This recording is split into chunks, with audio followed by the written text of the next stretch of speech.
بعد كورونا، الصين تحتضن سلالة جديدة من إنفلونزا الطيور. لم تلبث أن تتعافى من فيروس كورونا المستجد الذي ظهر فيها لأول مرة في ديسمبر من عام 2019، حتى ذكرت اللجنة الوطنية للصحة في الصين الثلاثاء أن رجلا يبلغ من العمر 41 عاما من إقليم جانسكو تم تأكيد أنه أول حالة إصابة بشرية بسلالة H10N3 من إنفلونزا الطيور.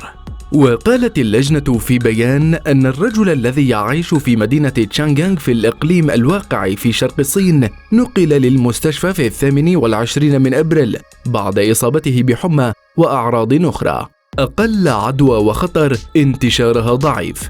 وأضافت أنه تأكدت إصابته بسلالة H10N3 من إنفلونزا الطيور في 28 من مايو، لكن لم تخض في التفاصيل المتعلقة بكيفية إصابته. كما أفادت بأن هذه السلالة أقل عدوى نسبيا، وأن خطر انتشارها على نطاق واسع منخفض للغاية. إلى ذلك لفتت إلى أن حالة الرجل مستقرة بدرجة تمكنه من الخروج من المستشفى، ولم تفض الملاحظة الطبية لمخالطيه إلى وجود حالات إصابة جديدة. الجدير ذكره أن الصين كانت شهدت سلالات مختلفة من إنفلونزا الطيور، وبعضها يصيب البشر بين الحين والآخر، خاصة من يعملون في مجال الدواجن. نتمنى السلامة للجميع.